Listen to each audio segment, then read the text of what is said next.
Am I live? Yes. Hey, everybody. Welcome to the show. This is TruePowerIsMine. This is TPIM SR Live.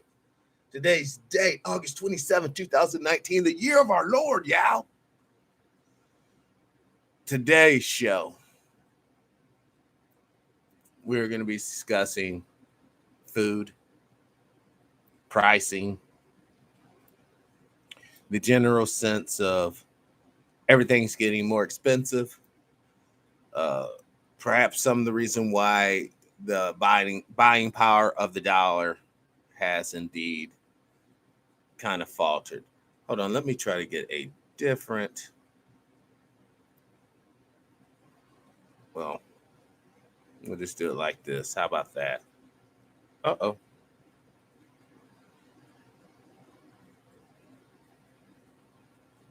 Hold on, we got some discrepancies here. All right. Right off the bat, the U.S. Department of Agriculture predicts that food prices will increase between 1 to 2%. Dairy prices are expected to increase 3 to 4%. Vegetables increase. Hold on one second. I can't see it all.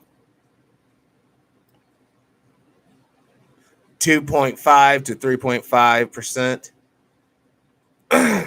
And fresh fruits will increase 2 to 3% more expensive. Cereals, bakery prices will go up 2 to 3%. Basically, all the little food stuffs. All right. Why is this important? Feast before the famine, baby.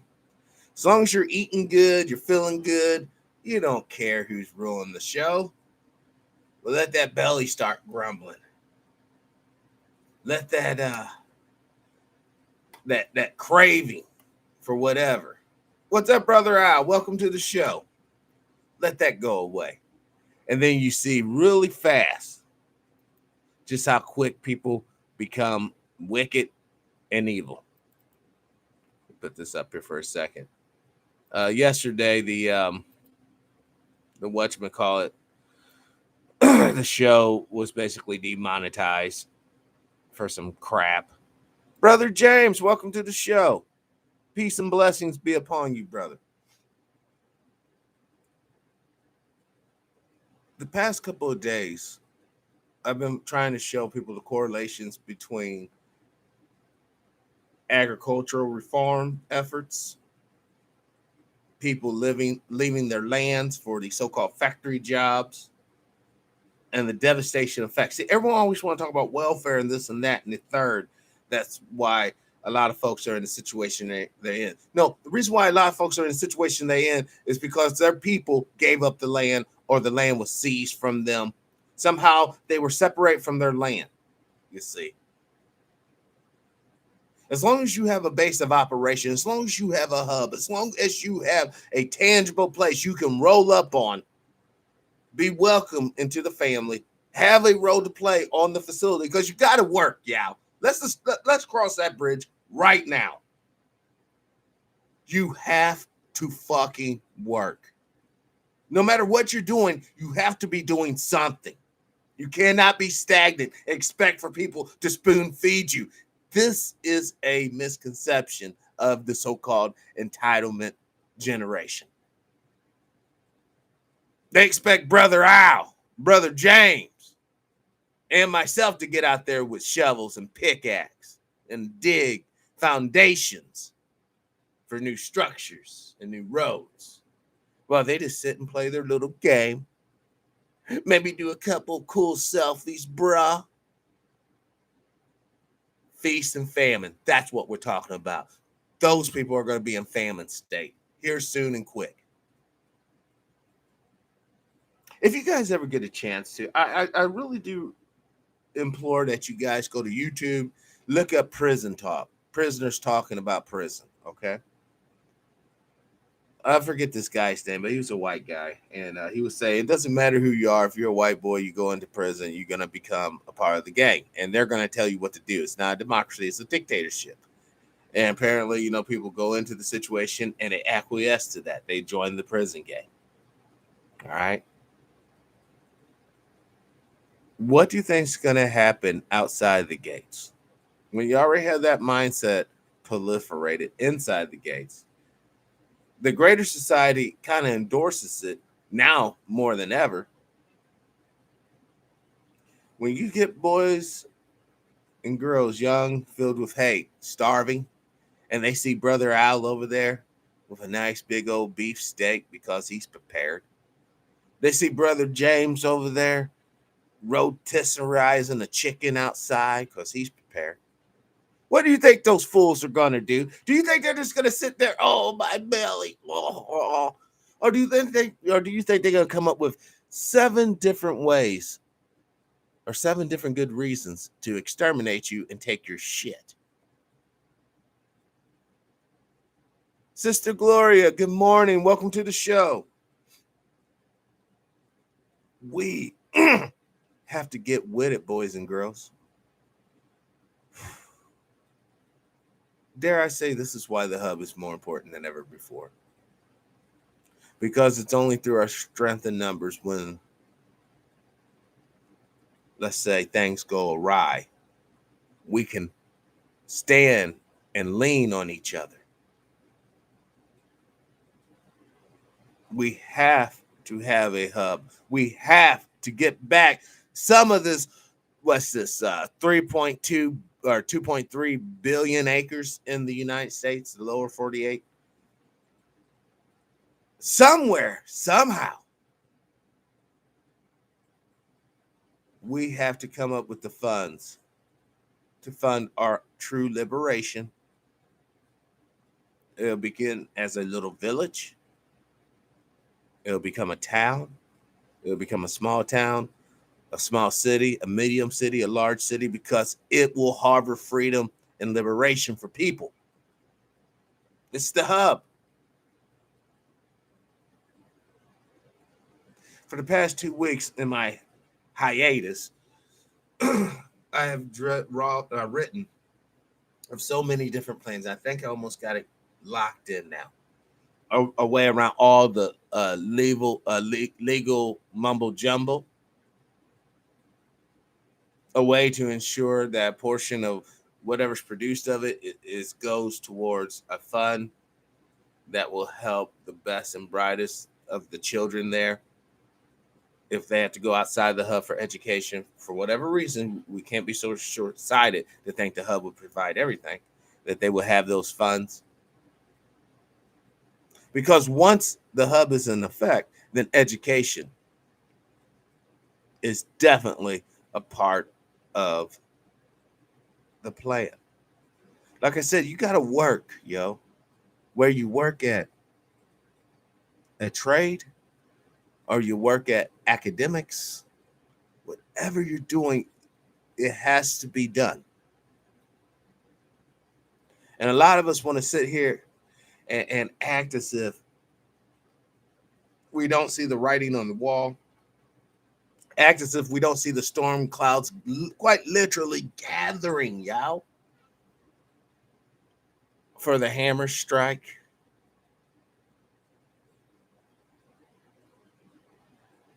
If we do not want to take responsibilities for our own well-being, if we do not want to take responsibility for securing the future of our seeds collectively, not in a village takes a village to raise a child. No. Those are still your babies and you're responsible for them. But the whole hub protects all the children, especially in times of emergency. Having a place to lay your head, your weary bones. You decorate the way you want. If you want to put green, red, black, green flamingos outside your home, you can. You want to fly a flag, you can. Whatever you want, that's yours. But it's going to take a lot of work, a whole lot of finances, but a lot of sweat. because we're going to have to do a lot of the work ourselves, erecting buildings, digging foundations, clearing away trees for roads, everything. So then that way nobody comes up in and talk about, well, if it wasn't for us making the infrastructure, you wouldn't have. No, buddy. Big Pimpin', welcome to the show. Glad you got up and got in. This is what we should be focusing on. And I asked, why do we not focus on this? Because there's too much other stuff that preoccupies the mind. And the reason why it's all there is so that you don't prepare. And when the hammer strikes comes down, it comes down true and fast and hard, and you're nailed. I don't want to see people blissfully going to their ends. I hope that you all go kicking and screaming. Maybe take a few of them out on your way out. That's only common sense. Because I'm telling you, folks, the era of kumbaya, the era of, oh, we all could get along, blah, blah, blah. Mm-mm. You better realize you're in the era of fake information, propaganda. Most people are narcissistic, only consumed with self-gratification, and anything that stands in the way of it gets destroyed. And if you don't believe me, look at your typical needle freak junkie. They're only about oh, that's a disease. That's bullshit. They're about self-gratification. And they know they can lay up underneath that bridge or underneath that shade tree with that needle on their damn arm and feel mighty good. Feel really pleasant. While you're supposed to be working to provide their physical needs because they're sick, right? If they don't do the junk, they get stomach cramps and all that. This is what I'm talking about. The feast before the famine. And a lot of us think that this doesn't apply to us. Oh, well, you know, true, those junkies out there don't mess with my 401k. For now. Whenever an individual, and this is the code reality, it's not me, this is the reality. Whenever an individual in a society is not participating, meaning producing or development or maybe even initiating service, then they're basically a blight or a plague upon said society. I don't know about you guys, but in the 80s, I observed the crackheads come through. Didn't really contribute a whole lot to society. After that was done, for the most part, I saw the meth heads, the rise of the meth. One could kind of argue, nah, you really can't. They didn't really do shit for society. So for make houses biologically hazards, chemical hazards with their production of their particular drug. So that's even a downgrade. Not only are they not contributing to society, but they're making dwellings within society cancer causing bastions or let's just say habitats. Now I'm bearing witness to the needle junkies. Some are meth, some are ice, some are straight heroin. Not only are they still polluting houses, but now their little devices, their little rigs, as they call them, are ending up in bathrooms, bushes. People are putting them in playgrounds and putting that little rubber around them so when the kid comes down the slide, the needle goes right up their butt. You guys better wake up, man.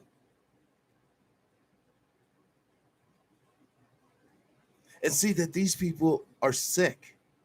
True enough. But they're also degenerate. And we don't want to use that word. Oh my God, he said they're fucking degenerates. They are. Here's a tip for moms and dads. When you take your babies to the playgrounds from now on, you had better walk through that damn playground, kick the dirt around, and make sure there ain't damn needles hidden in the dirt. When you go to the changing tables at your little restaurant because you're too lazy to cook for your own, you better check when you go up in the bathrooms, the changing tables, you better look before you put your hands anywhere in there. You may find weed crumbles coming out that mug, or else you may find a needle come rolling down the way. Now, personally, if I had to choose between a needle or sweeping away some weed crumbs to change a baby's diaper, I'd rather sweep away the weed crumbs than have to deal with a damn needle that's probably covered with hepatitis and opioids. Perhaps AIDS. There's so many different types of news stories that are happening right now. We will never be privy to them because they don't fit the corporate narrative, obviously. You know, there's a rash of serial killings going on the East Coast, right? Transgender men being wiped out, mopped up. No one's talking about it. You do realize that there's sexual cults in New Mexico, right? Kids, old folks, young people, don't matter. No one's talking about them either. No, they want you to be focused on gang violence. They want you to be focused on, well, up until recent times, Jeffrey Epstein's stuff and Donald Trump's stuff. But I'm telling you right now, guys, the nation is sick. Nation's always been sick, been schizophrenic at best. We want freedom and liberty. Boy, get over there and pick that cotton. Swap. Yes, and boy.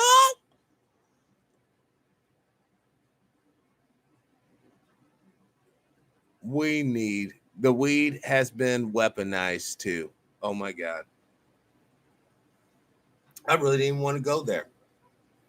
Why do you think that they're trying to legalize it all suddenly? Because they figured out how to mess people up who consume it. You hear people running around here. Is that apple organic? But then they'll be sitting around smoking blunts or bongs, smoking that GMO weed, talking about, oh, this is the chronic. Yeah, I'm sure it is the chronic. Chronic chemicals, chronic brain damage, chronic lung damage.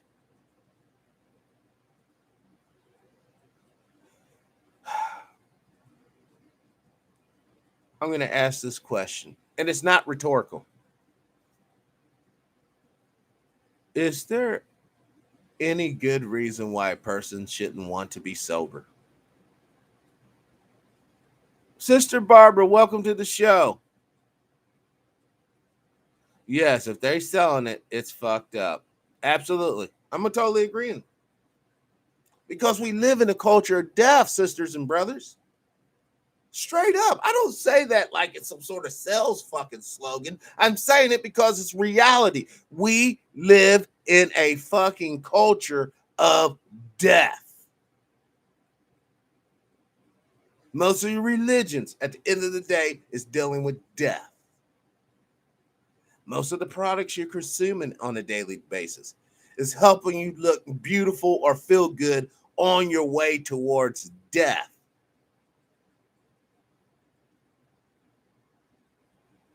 Even the act of bringing forth new life requires death. It requires, if the parents are right and righteous, it requires for you to kill your old self and become a parent and become someone dedicated to this other human being.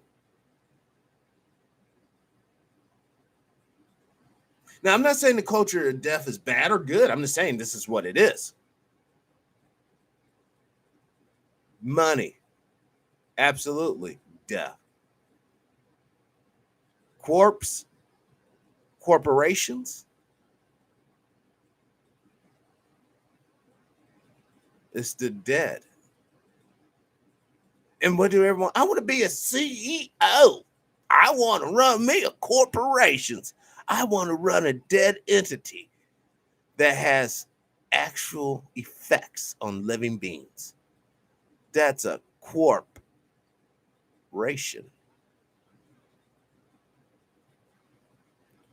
Yeah, we have some serious mind games being played on us, yeah. Most of us are blissfully ignorant of it all, which is awesome. And you know what? If I can have a Matrix moment, man, and no boy sitting there, hey, blue pill, red pill, homie, I'd be like, you know what? Can we just forget all of this? I mean, even you and these pills, just plug me back in, make me super rich so I don't give a shit, and then I'll peace out like everybody else. But don't go down like that, y'all. Once you learn a thing, it's without massive brain damage, it's terribly hard to unlearn it. That's why the nuclear weapons ain't going nowhere. Biological agents ain't going nowhere. And evil men and women who would readily use these weapons are most certainly not going anywhere.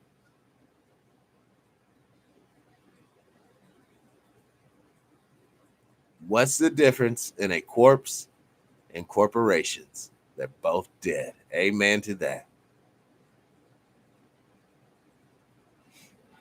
And, you know, I find it so incredibly disingenuous.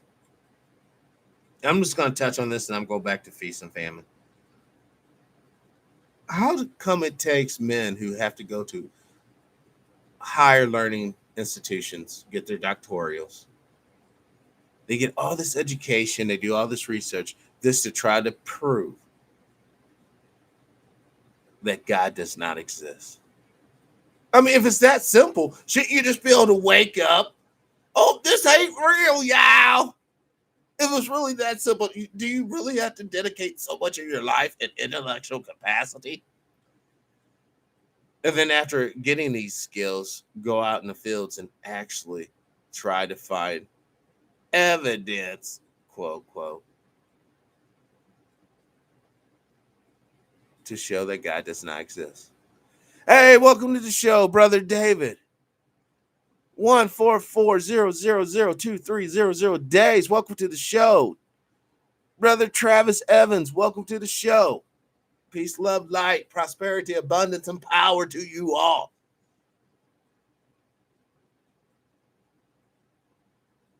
Now, yesterday on the video, the latest TMP ban video for copyrights, these people kill me. You know, they want to hold me to the fire. Yeah, I can't play no music, whether it's Brother Ayers or whoever's, CIs, Minstrel, Kings, all these cats, or any random video without suffering copyright and monetization privileges being whammied. This is the joke.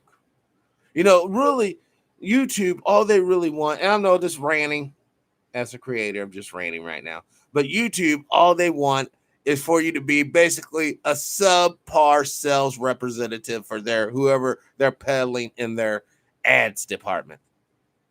If they're peddling tampons and soap, then by God, you better be, you know, tampon and soap appropriate.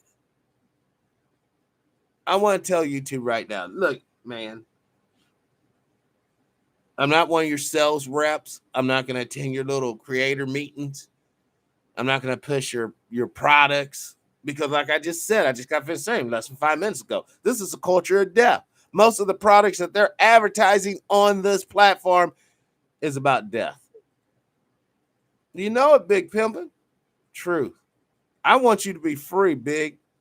I don't want you to have no damn leader, no mentor, none of that bullshit. I want you to be your own mentor. I want you to be your own leader. So therefore, when you decide to link up with us, it's you. You're not just following the fucking crowd. You're making a conscious decision.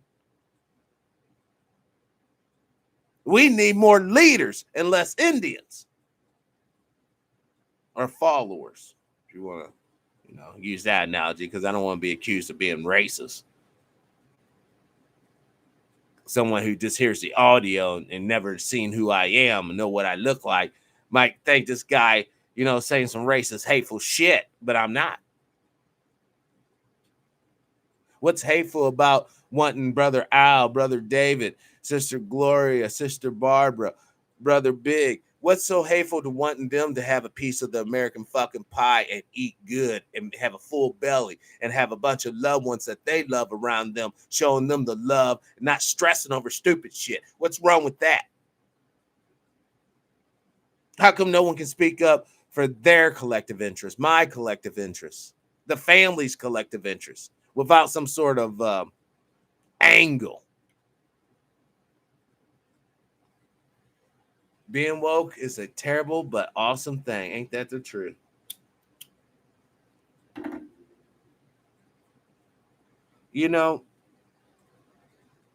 Just think, brothers and sisters, how bad the elite and the ruling class would shit their pants if they truly saw a united entity,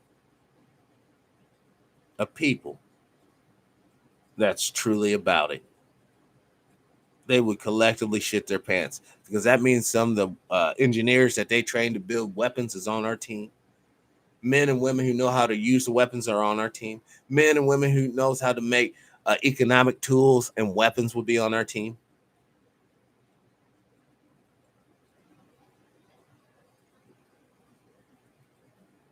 You're not alone, Brother David. Damn it. None of us are. We might not interact in a physical manner, but psychologically speaking, you're not alone. There's a lot of people out here who's wanting the same thing. Because at the end of the day, Mr. Moore, you just want freedom, dignity, and self-reliance. And once you get that, then you can make a true base. Once you have your true base, you have your true place. Once you have your true place, the rest of it don't matter.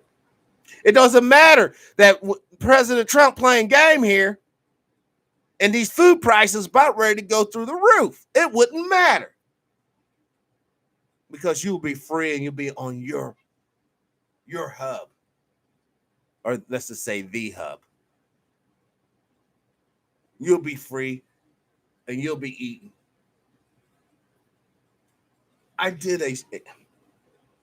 You know what? I think one of these nights I'm going to get my little cell phone out. I'm going to go and make a video up at the local Walmart. I'm going to wear a shirt where we'll just be walking down the lanes. I'm going to show you some prices. I don't know if I want to go in there where there's a bunch of people in there so you can see the crew of people out here, or should I go in there like 4 o'clock in the morning when basically there's just, a couple of junkies, a few stalkers, and that's that. I think I'm going to probably do that. I might do that tonight, because I'm getting anxious about getting back out in the field and doing hard-hitting reports on the ground. Another thing, I was talking to a gentleman from, well, basically, I don't really want to say the city.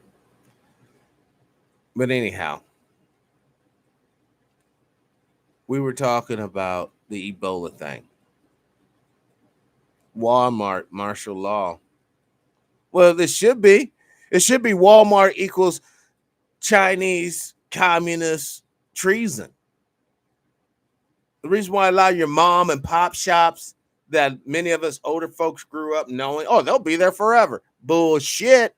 Wait until Walmart comes through in about 30 years. Wipe those fools right off the map. It was a double punch, man. It was like Walmart and McDonald's teamed up to destroy the mom and pop shops in these United States. Coming 1999 through 2019. They devastated the economic landscape. They remoted. You used to be able to go, brothers and sisters, young brothers and sisters, believe it or not, you used to be able to go from city to city and see different. It was like a different city. You'll see different restaurants. The city will have a different vibe, a different feel to it, right? Nope, not anymore. Every city's a damn carbon copy. It's like the whole country is nothing but a big subdivisions filled with cookie cutter homes. The whole damn country. You're gonna go to any damn city, you're gonna find McDonald's, you're gonna find a Walmart, you're gonna find a CVS, you're gonna find a Walgreens, maybe a Dollar General or dollar store. You're always gonna find a chicken place, KFC. And I would almost argue you're probably gonna find a Mexican restaurant. And you're even in your little city, your big city, you're gonna find a Mexican restaurant. That's the new face of these United States. Walmart, McDonald's, and a Mexican restaurant standard. And then everything else a little bit later. And Piggity Wiggity. And Winn Dixie. Fucking those days are atrocious. And this is from Brother James. Folks have gotten away from owning their own land. Okay, borrowing the land, squatting on the land, and growing their own food. Walmart, McArnold, Whack Arnold. That's made everyone dependent on them. Exactly. And the fucked up thing about it, and here's the most fucked up thing about it. We all know they are based on slave-driven infrastructures, right? What? Think about it. Prisoners make McDonald's uniforms. Workers get paid shit. People who supply the stores work in sweatshop situations. The people who are making the meat patties and shit. Now let's jump to Walmart. Walmart's straight up getting their goods from China, which is straight up swapping them on the back. Swap, Ping Jing, make that fucking set of pliers. And this we fund. Instead of funding people who's about freedom, we're funding people who's about enslavement and who's about brutality. And we're wondering why the world's becoming more slave-minded and brutal. Huh? It's just like us black folks get a little money. Oh, Brother Al, I can't do business with you. Sister Barbara, I can't do business with you. Oh, but Bill Gates, here's my money. Oh my God, Steve Jobs, here's my money. Here. And then we wonder why we get no liberation. Same fucking deal. Just a different level. This is why I love this show, man. We talk about things that really matter over here. We talk about things that are really going to affect our grandchildren and our children and ourselves, even if we don't have children. And I sincerely hope that through this will be the ultimate go. Through this show, a young man and a young woman meet up. They start talking. They start emailing each other through the chat.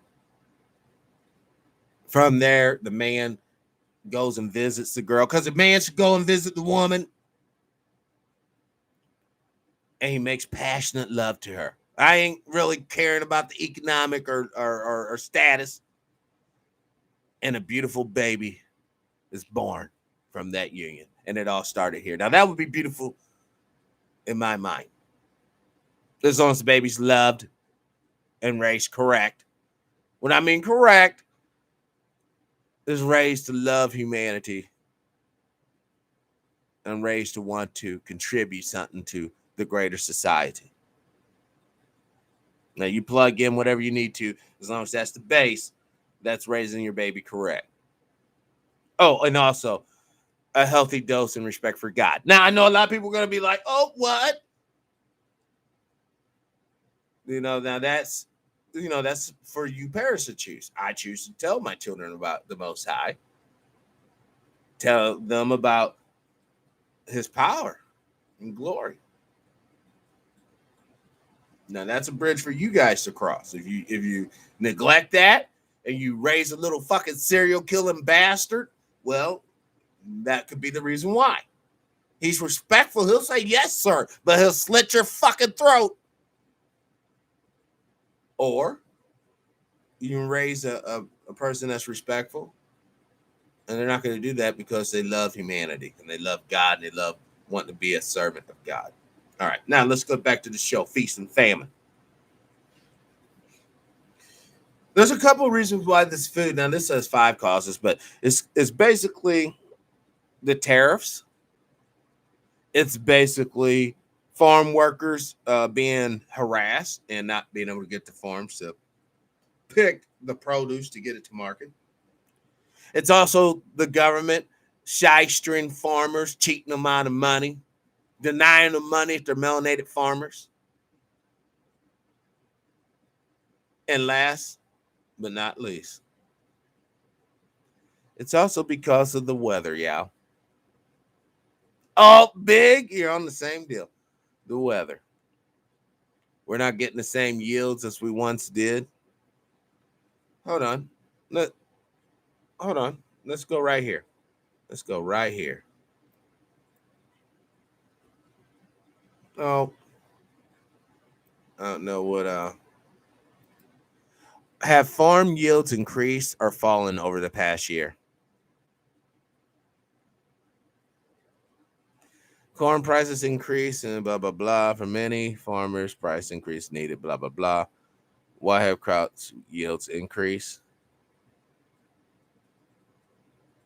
Hold on.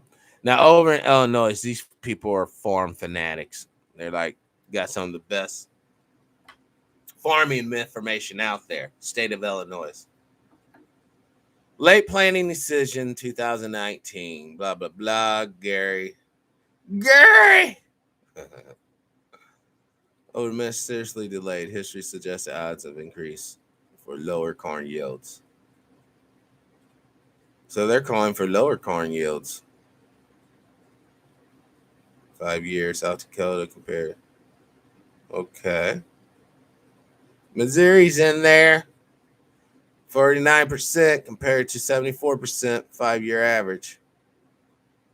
Yeah, all the yields are down. Likelihood of lower yield. Okay.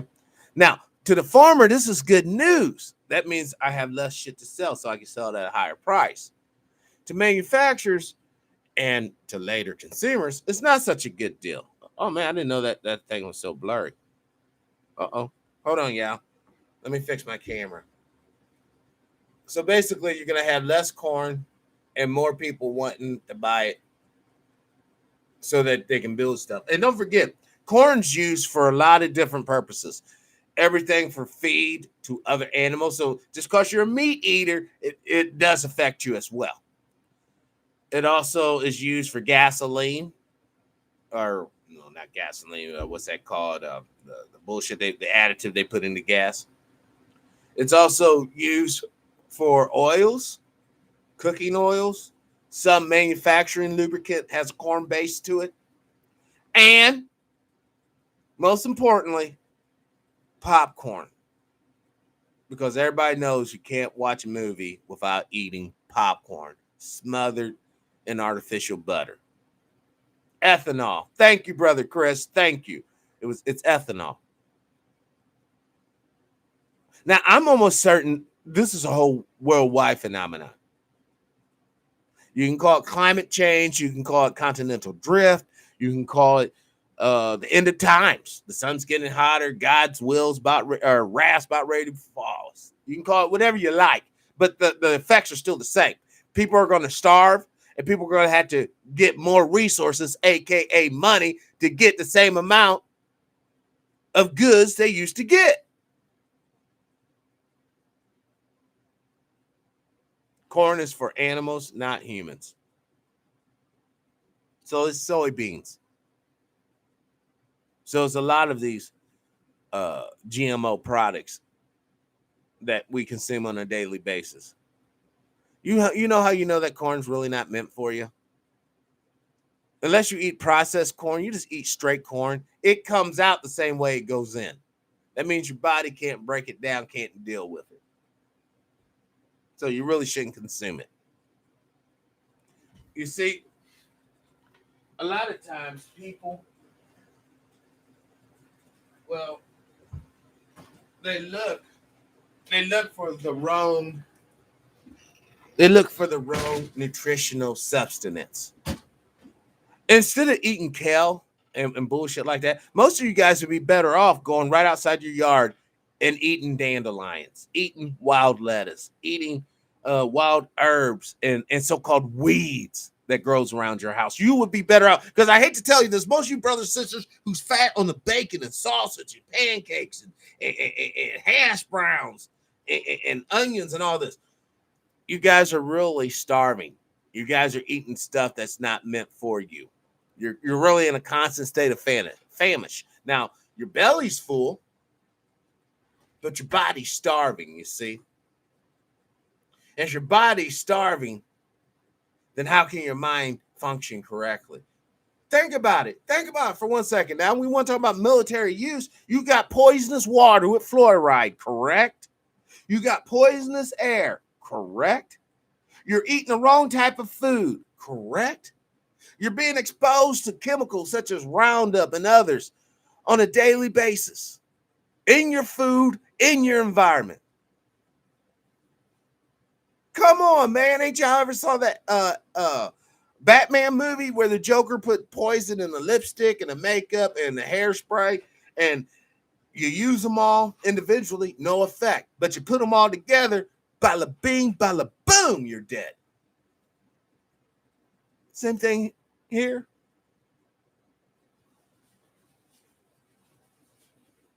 The corn, like I said, is GMO. The wheat, GMO. The marijuana, GMO. I mean, for goodness sakes, you go up to Walmart, you'll be hard pressed to find a real fruit or vegetable, whether it be in a can, whether it be in the freezer, whether it be over there in the produce section. You think I'm bullshit? Go and get a fucking potato today. I implore you to do this deal. Get a potato and let it sit out. Peel it first and let it sit out on your counter for maybe 4 to 5 minutes. It'll start turning brown. Go and get a bag of potatoes, French fries that are already cut up and shit. Grab one of them, let it, thaw, and put it out on the counter and see how long that damn thing stays white, doesn't turn brown.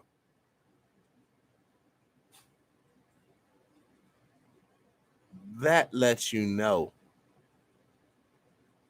they sprayed them potatoes in the bag with something, or their GMO fries to begin with, potatoes to begin with, designed not to turn back. Just like you've seen that apple. You take a bite of it and it looks like it has red dye on the outside. Some bitch never turns brown. The meat of the apple never turns brown. Why is this? It was engineered. I mean, you keep thinking that we're so weak. But humanity has done a lot of great things, done a lot of foolish things as well.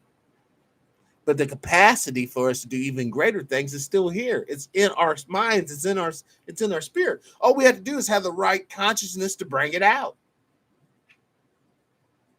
You do realize the stealth bomber was on the planet in 1744. In 1744, all the components for the stealth bomber was on the planet.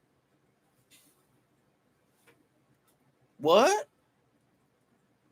We just didn't have the intellectual capacity to bring it out of the ground yet. In year or in year, let's say 12 AD, the year of our Lord, all of the components for the most advanced computer in the world was already on planet Earth. It was just not realized yet. We can do this shit all day long. Let's go back to 12,000 BC, before the Lord. Oh, that was year 12 AD. But now we're 12,000 years BC, before the Lord. Hey, all the components for every skyscraper, every ship, every tank, every airplane, satellite was already on the Earth. The only reason why it wasn't brought forth is because the men and women on the Earth lacked the intellectual capacity to bring it forth. We are what we dare to be, folks. If you dare to be a victim and impoverished, by God, that's what you'll be. Peace, power, love, light back at you, Sister Sandra. Welcome to the show.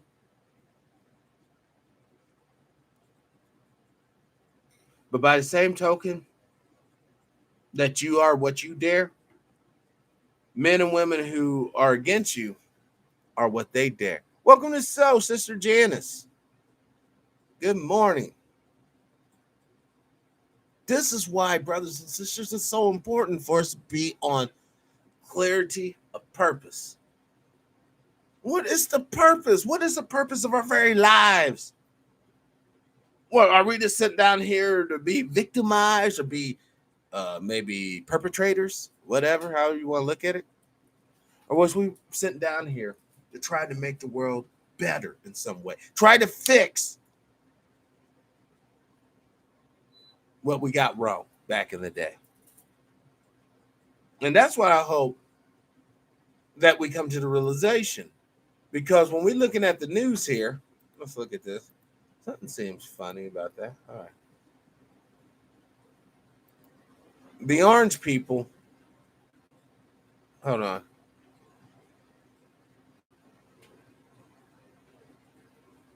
The orange guys stand united.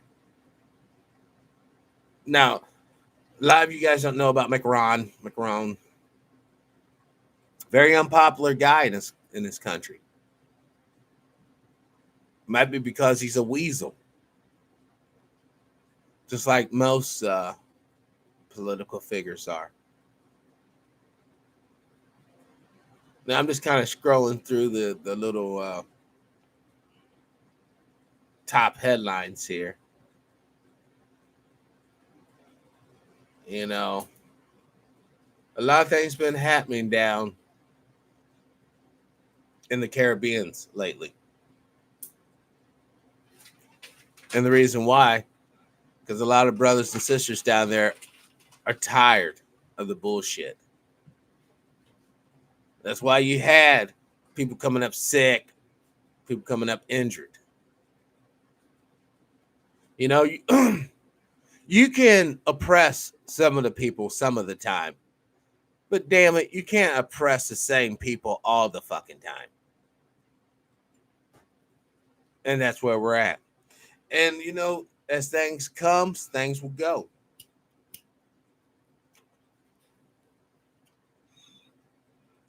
But that's not the point.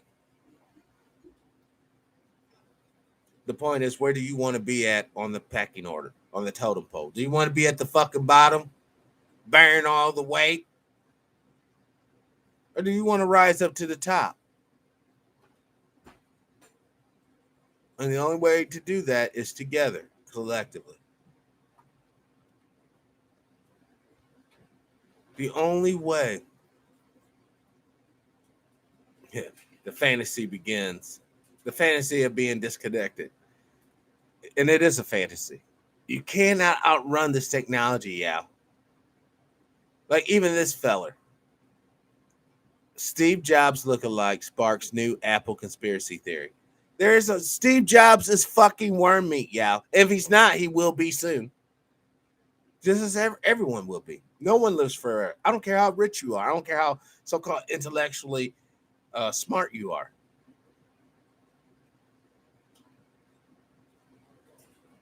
You're going to die just like everybody else. Now, man paddle boards from San Francisco to Hawaii in 76 days. This fool is out here on the water in a little boat, and he actually paddled from San Francisco to Hawaii in 76 days. Now, how long would it take to sail from Kemet to the United States or the Caribbean? And how many times could you really make that voyage a year? I mean,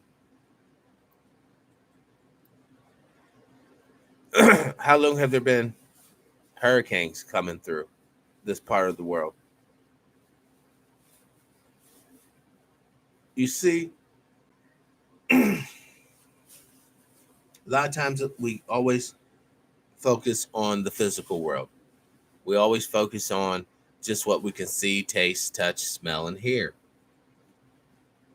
But there's still a spiritual component. Whether you want to accept the spirituality or not, that's entirely up to you, brother or sister. I can't make that determination. But I can only spit the truth. And the truth is there's still a spiritual component to the whole game. And when that spiritual component finally flexes its muscle, if you're not spiritually connected or spiritually fortified, you are going to be swept up in the whirlwind of spiritual destruction. Now, you can take that for what you will. I just had to put that out there. Now, how long this? All right, coming back up on the hour. I thought it was about time. Now, just remember this. 109 countries have become majority non-white since 2000. That means prior to 2000, there was 109 countries in this world that was majority white. This story right here is going to be the catalyst for a lot of attacks on non-white people. Oh, you heard the stories before, genetic annihilation, blah, blah, blah. When you're scared and your friends and family are threatened, once again, remember, everything's off the table. All that nicety bullshit. You know, when you, oh man, they're going to deal with my kids. Oh, I'm going to make sure that they don't do shit. Oh, not countries. My bad. Counties. Not countries. Counties. I meant to say counties. From 2000 to 2018. Now, when they say non-white, they're really talking about Asian. Wait, and the white share of the population is declining as Asian and Hispanics, Asians, and Black populations grow. So I just love how they just say, wow. But the shift to a more diverse nation is happening more quickly in some places than others.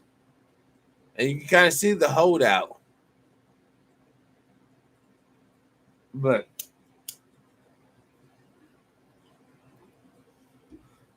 how come it, hold on. What percent of all of the land of the United States is owned by white people? I don't even know if that's a real question. Who owns almost all American land? White Americans. Right here, 2016. White Americans, by comparisons, owns more than 98% of the United States land. All right. So you can say what you will about population. That don't mean shit. You can talk all you want about this and that. We got a little place that don't mean shit. The facts is right here. 98% of this bitch is owned by white Americans. That's just the reality. So if you wonder if you have a little novelty store or something, or some sort of activity, and you're going against the major group, and you're wondering why it's not going nowhere, that's why. Numbers are everything. Numbers are everything. So keep on playing the game. Keep on acting like none of this shit even matters or exists. And when your ass is homeless, starving, emaciated, diseased, injured, then you know why. The reason why you're in that state is because people who own 98% of this motherfucker want you to be. Now you can play your false sense of power. Well, we can overcome, blah, blah, blah. Think your way to victory, whatever. You better be thinking your way to a bedroom, and you better be thinking up some babies. That's what you need to be thinking about. And you better be thinking about a way to secure the future of the children, of all children. If not, I'm telling you, as sure as prisoners turn to gangs, once this economic thing pops off, 98% of the land's owned. Well, let's just look at what happened to Katrina. When young black men were walking the railroad lines trying to get to the evac center, they got shotgunned out, blasted. Why? Oh, because they're looters. Don't forget, in an emergency situation, if you're melanated, black, African, Kemetic, whatever you want to call it, you got the full body tattoo. All they got to do is yell out, looter, pop, pop, pop, pop, pop, pop. Ain't nobody going to say a damn thing. Because as you notice, hey, Brother Shogun, welcome to the show. As you notice, no one's been tried for the murders down there after the Katrina incident, the hurricane.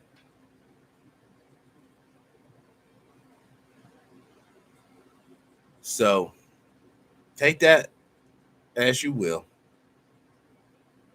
Let the facts of the matter guide your tactical moves, your strategic initiatives.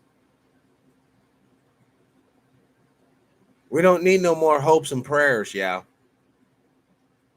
God gave you everything you need. He gave you a brain, he gave you muscle, and he gave you people. Now, if you don't want to use your brain, that's acceptable. If you don't want to use your muscle, it'll be used by somebody else for you, for their benefit. And if you don't want to unite as human beings, then there's other folks more than willing to oppress you in the name of whatever they're rolling with. The power on this planet comes from you, comes from your very actions and your beliefs. Whatever you believe, sincerely and truly, it either opens up the door to happiness or it opens up the door to sorrow. I believe in victory, so I'm happy as fuck. I know with any game that you're going to have to take a couple of hits. You're going to have to overcome a few obstacles and hurdles. But once you cross that line, you're free, baby. You're fucking free. That's what I believe in. I ask you, what do you believe in, listener? What do you believe in, viewer? And on that note, I'm going to end today's broadcast from our Missouri studios. We're looking forward to hitting the road soon. Start doing field reports. There won't be live, obviously. There'll be tape shows, but they'll be very, very interesting for sure. So as always, brothers and sisters, I ask you to live your life with integrity without hate, envy, or greed. Brothers and sisters, let's please try to be kinder to each other. Peace and power. I'm out.